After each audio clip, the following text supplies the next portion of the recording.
एक छोटे से हरे भरे और शांत गांव शामलीपुर में एक साधारण सा घर था। उस घर में रहती थी रमा और उसकी बेटी परी।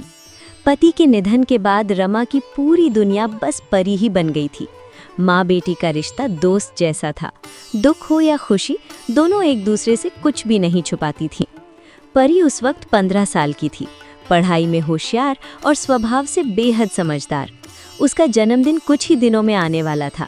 एक दिन रसोई में चूल्हे पर खाना चढ़ा था, तभी परी वहां आकर बोली, माँ क्या बना रही हो?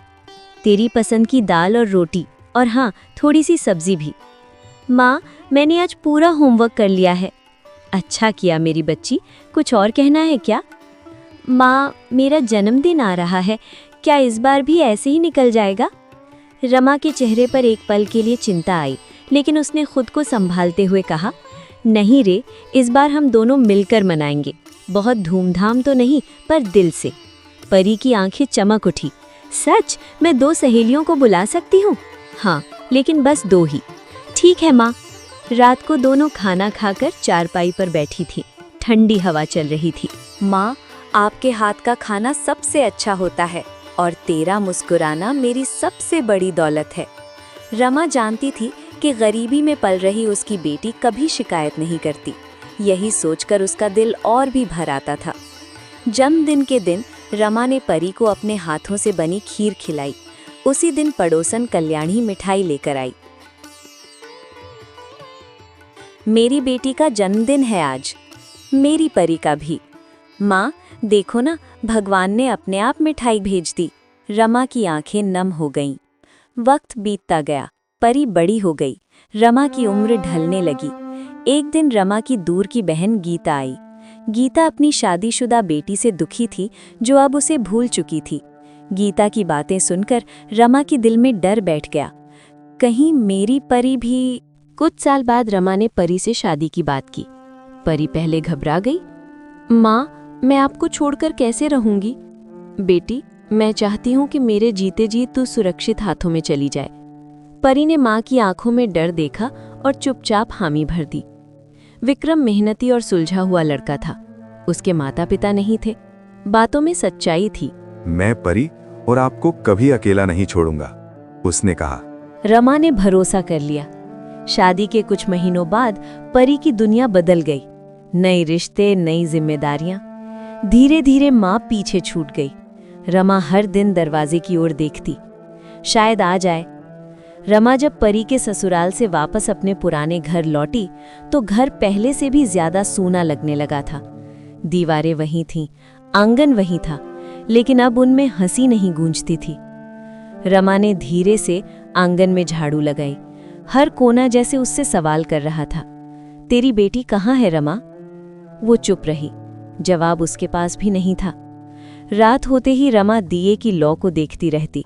रमा मन ही मन बुदबुदाती, शादी के बाद बेटियां बदल जाती हैं, ऐसा सब कहते हैं, लेकिन मेरी परी तो अलग थी, या शायद मैं ही गलत थी। उधर परी की जिंदगी पूरी तरह बदल चुकी थी। शादी के बाद उसका हर दिन जिम्मेदारियों से भरा रहता। सुबह उठते ही घर का काम, फिर दुकान के हिसाब किताब में विक्रम की मदद।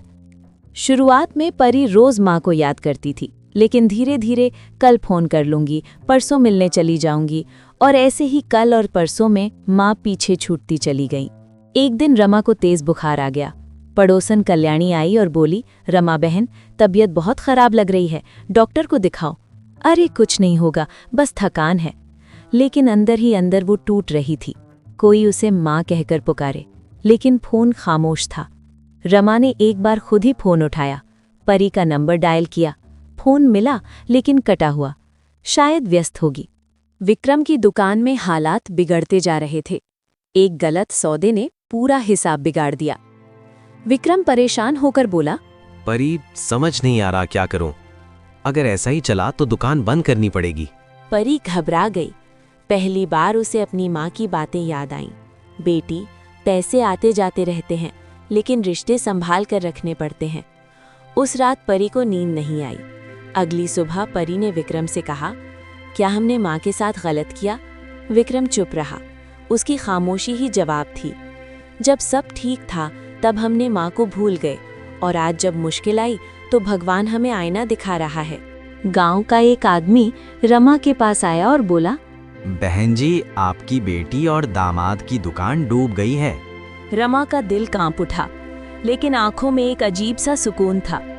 मेरी बेटी मुसीबत में है, अब मेरा फर्ज है। उसने बिना किसी से पूछे अपनी जमीन बेचने का फैसला कर लिया। 2 दिन बाद एक छोटा सा बैग लेकर रमा अपनी बेटी के घर पहुंची। दरवाजा खुला, परी सामने खड़ी थी। माँ, आप? उस पल सारी दूरियां खत्म हो गईं। रमा ने बस इतना कहा, मैं माँ हूँ बेटी, मुसीबत में नहीं आऊंगी तो कब आऊंगी? परी माँ से लिपटकर रो पड़ी। माँ, मुझे माफ कर दो, मैं आपको भूल गई थी। रमा ने उसके सिर पर हाथ फेरा। माँ कभी नाराज नहीं होती बेटी, बस इंतजार करती है। विक्रम की आंखें भी नम थीं। रमा ने जो पैसे लाए थे उनसे विक्रम ने फिर से दुकान शुरू की। छोटी थी लेकिन ईमानदारी से।